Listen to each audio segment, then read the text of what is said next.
Bahannya ngancur dari spon ya. Kapok saya, malas sejak Jakarta kapok.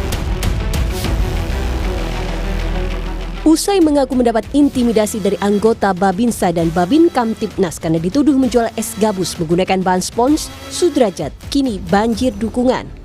Bantuan silih berganti datang ke rumahnya. Meski bersyukur mendapat bantuan, namun rasa trauma masih menghantui Sudrajat. Saya sih mau dagang es kue lagi. Takutnya saya mau 3 kali 4 kali aku digebuk pakai kayu pakai apa itu saya mati konyol. Enggak, kan udah ada aneh. Jamin apa? Iya, saya takutnya diicar sama. Setelah dipastikan es gabus dan sejumlah barang dagangan Sudrajat tidak mengandung bahan berbahaya, Babin Kamtibnas dan Babinsa yang sempat menahan Sudrajat menyampaikan permohonan maaf. Kedua belah pihak akhirnya berdamai dan saling memaafkan. Maaf sebesarnya Pak atas kecelakaan yang terjadi. Tidak ingat Pak. Kabar itu Pak, dari saya Pak. Insya Allah doakannya Pak ya. Ketua Umum YLBHI menilai permintaan maaf kedua aparat kepada korban bukanlah penyelesaian. YLBHI mendesak agar dua aparat dari Babinsa dan Babin Kamtibnas diproses hukum soal tuduhan tanpa dasar hingga intimidasi. Pemukulan dan lain-lain ya, pelecehan ya. Kemudian juga ada penyebaran disinformasi. Ini jelas menyebarkan berita bohong ya, palsu kepada masyarakat tentang makanan yang dilakukan. Jadi sanksinya bukan hanya minta maaf, tapi juga harusnya diberikan atau diarahkan menuju penyidikan dan dibawa ke pengadilan. Menteri Koordinator Bidang Hukum HAM, Imigrasi dan Permasyarakatan Yusril Isha Mahendra meminta masyarakat tidak perlu khawatir. Yusril bilang, jika aparat terbukti melakukan kesalahan, akan ditindak sesuai dengan kesalahan yang bersangkutan. Ambil satu langkah-langkah sesuai dengan prosedur internal kepolisian itu sendiri, baik penegakan disiplin maupun pelanggaran etik sampai kepada kemungkinan juga akan diambil satu langkah hukum terhadap hal itu. Jadi masyarakat tidak perlu khawatir ya. Propam Polres Metro Jakarta Pusat tengah memeriksa Babin Kamtibnas Kelurahan Kampung Rawa terkait kasus tuduhan terhadap pedagang es gabus bernama Sudrajat. Jika memang ada pelanggaran, maka akan ada sanksi bagi pelaku.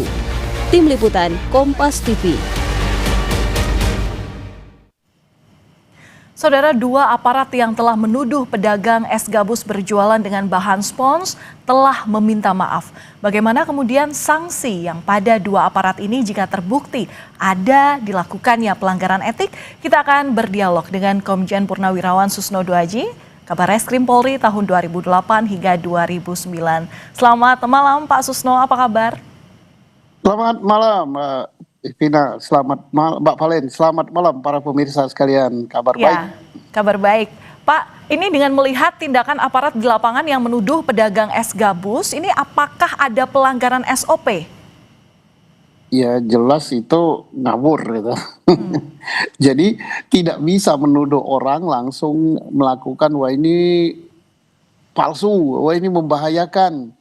Sampai kemana kewenangan dia? Dia kan Babin Kamtibmas, yang satu lagi Babinsa. Kalau memang mencurigai ada sesuatu yang melanggar hukum terkait dengan undang-undang masalah makanan, masalah obat, masalah minuman, itu kan ada. Polisi melakukan tindakan hukum, melakukan penyelidikan, kemudian diperiksa di laboratorium. Tidak bisa hanya dengan mata telanjang aja, wah ini bahannya berbahaya, wah ini palsu, apalagi langsung disebarkan. Apalagi langsung melakukan hal-hal yang tidak pantas, misalnya membuat suatu tuduhan yang tidak enak, ya, kemudian melakukan kekerasan, baik kekerasan karena perkataan gitu, atau kekerasan fisik gitu, itu pelanggarannya udah banyak sekali loh. Satu, penyalahgunaan wewenang ya, baik Polri maupun dari TNI-nya ya. Yang kedua, melakukan kalau ada penganiayaan itu pelanggaran hukum pidana loh. Penganiayaan itu pidana. Polri tunduk pada pidana umum ya, peradilan umum, kalau TNI tunduknya pada peradilan militer. Yang berikut, dia jelas melakukan pelanggaran disiplin, dan pelanggaran disiplin ini sangat-sangat dekat itu mepet dengan pelanggaran kode etik gitu kan, kode etik ya. Nah jadi jelas bisa kena kode etik, bisa kena hukuman disiplin, bisa kena hukum pidana. Jadi berat ini, dan ini juga supaya menjadi contoh bagi yang lain. Oke, Dan berarti kalau iya, berarti bisa dibilang kalau ini tindakan yang terlalu gegabah ya, karena balik lagi ini bukan kewenangannya. Dan ini berarti kalau misalnya ada kasus seperti ini harus melibatkan tenaga ahli seperti Dinkes atau BPOM, begitu ya Pak ya, untuk bisa membuktikan hal itu jika memang diketahui ada kesalahan. iya, jadi tidak bisa diselesaikan dengan kayak peradilan jalanan seperti itu, langsung dirampas, kemudian diremes-remes, kemudian dimarahi, dipukul, kalau udah ada ya, mudah-mudahan saja tidak ada tindakan kekerasan fisik. Jadi harus ya disita, kemudian dilaporkan kepada yang berwenang, dalam hal ini ke Polri, penyidik ya, kemudian penyidiknya membawa ini apakah ke Balai POM, apakah ke Laborat Polri untuk diselidiki, dan tidak perlu dengan kekerasan gitu. Dua orang berseragam TNI dan Polri ngapain berkekerasan sama orang yang sudah umurnya mungkin sudah cukup, kemudian kondisi fisiknya kayak gitu. Ya udah dibawa dengan ramah ke kantor polisi, maaf Pak ya, kita periksa ya, kita ambil simpelnya. Nanti kalau ini ada mengandung barang berbahaya atau bahan apalah, jangan langsung jualan dulu, stop dulu jualan, kita periksa ya. Nah, kalau tidak ya silakan lanjut jualan. Jadi gitulah, inilah yang namanya untuk mereformasi lembaga Polri supaya tidak melakukan hal-hal yang sewenang-wenang yang menyakitkan hati rakyat gitu. Ya betul, meskipun ada laporan tapi ada proses penyelidikan yang itu sebenarnya harus diutamakan terlebih dahulu. Pak Susno, ini kan dua pihak sudah diketahui berdamai, sudah minta maaf. Apakah hal ini menghapuskan sanksi? Ya, termasuk damai, dugaan sekali. juga proses pidananya juga? Iya, minta maaf bagus, damai bagus, menunjukkan bahwa tidak ada dendam lagi. Tetapi penyelesaian perkaranya bukan dengan begitu. Pelanggaran kode etik harus diperiksa, pelanggaran disiplin harus diperiksa oleh kedua institusi ini. Silakan diproses, kemudian disidangkan secara kode etik ataupun disiplin dan diberi sanksi. Kemudian kalau memang ada pelanggaran pidananya, ya proses pidana. Nah, setelah diproses pidana, misalnya karena undang-undang hukum acara kita yang baru memberi kesempatan untuk mengadakan restoratif justice, ya silakan, tapi diproses.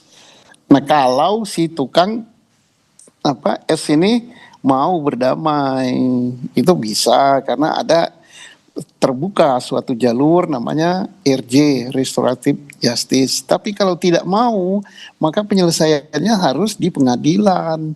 Jangan sampai nanti aparat hukum justru seolah-olah mendapat keistimewaan. Oh, kalau aparat hukum yang melakukan kayak gitu nggak apa-apa, cukup dengan minta maaf. Nah, ini kan memberikan keteladanan yang tidak bagus gitu. Oke. Pak, tapi kalau ada pengakuan dari korban bahwa dirinya seolah dianiaya, kemudian juga ada intimidasi saat kejadian ini, berarti ini sudah masuk ranah pidana sebenarnya ya? Ya pidana. Nah, maka itu untuk membuktikan itu kan lakukan penyelidikan, periksa saksinya, periksa. Kalau memang dianiaya, dipisem gitu kan, untuk mengetahui penganiayaan ringan atau penganiayaan berat. Kan pisem yang harus jawab. Tidak bisa dalam waktu yang pendek, wah udah selesai, sudah damai gitu. No, kan nggak boleh ya. Apalagi ini aparat itu harus menunjukkan yang bagus lah gitu ya. Jadi tidak boleh selesai, oh udah damai, udah selesai. Kok simpel sekali masalahnya. Oke, Pak, ini kan yang jelas kita ini kan ada polisi, kemudian juga ada TNI, kemudian kita juga bahas mengenai adanya reformasi Polri yang memang melindungi rakyat begitu ya, yang kan memang mereka dekat dengan rakyat seperti itu jargonnya. Apakah ini seolah sudah menjadi kultur? Iya, ini bukan kulturnya Polri dan bukan kulturnya TNI. pimpinan TNI, Panglima TNI, baik Kepala Staf Angkatan, Kapolri, selalu menekankan kepada anggotanya untuk tidak menyakiti hati rakyat, untuk tidak sewenang-wenang, untuk tidak menyalahgunakan kekuasaan. Mereka adalah pelindung rakyat, bukan menjadi musuhnya rakyat, bukan menjadi orang yang melakukan perbuatan sewenang-wenang menyakiti hati rakyat. Nggak boleh. Ini kan pada level bawah. Kalau level Kapolri, Panglima TNI, Kepala Staf, di mana-mana pidatonya, arahannya untuk semua anggota supaya tidak menyakiti hati rakyat. Bahkan termasuk itu di dalam kode etik masuk, kemudian sumpah prajurit masuk, sabta marga masuk, gitu kan. Nah, itulah yang harus dihayati. Tapi dengan adanya perilaku yang semacam ini, seolah-olah apa yang disampaikan di dalam kode etik Polri, apa yang disampaikan pengarahan pimpinan, ini menjadi sirna gitu. Oke, Pak, apa yang perlu diperbaiki dengan adanya kasus ini untuk mengembalikan kepercayaan rakyat kepada TNI Polri? Ya, tegakkan aturan. Jangan menegakkan aturan itu adalah kepada rakyat kalau rakyat bersalah. Yang harus ditegakkan juga, bahkan lebih penting sebelum menegakkan aturan itu keluar adalah kepada di dalam tubuh sendiri. Ya, jadi tegakkan aturan pelanggaran karena mereka sudah melanggar kode etik, sudah melanggar disiplin, dan bisa juga terbukti nantinya melanggar pidana. Ya, proses. Gimana prosesnya? Oh, nanti kalau damai gimana? Lihat kasusnya, kalau ancamannya berapa, ada ketentuan restoratif justice bisa diselesaikan, tapi ada aturan hukumnya untuk menuju ke situ. Tidak langsung datang ketemu salaman, dah selesai ya, kita udah damai. Nggak bisa, nggak ada aturan gitu untuk pidana. Pidana itu kalau delik aduan dicabut, kalau bukan delik aduan berjalan sampai ke pengadilan kalau terbukti. Tetapi ada juga pintu yang dibuka, restoratif justice, itu ada syaratnya, yaitu permohonan maaf, dimaafkan, kemudian membuat pernyataan, kemudian ancaman hukumannya berapa, ada aturannya itu di hukum acara kita. Itu bisa, tapi diproses.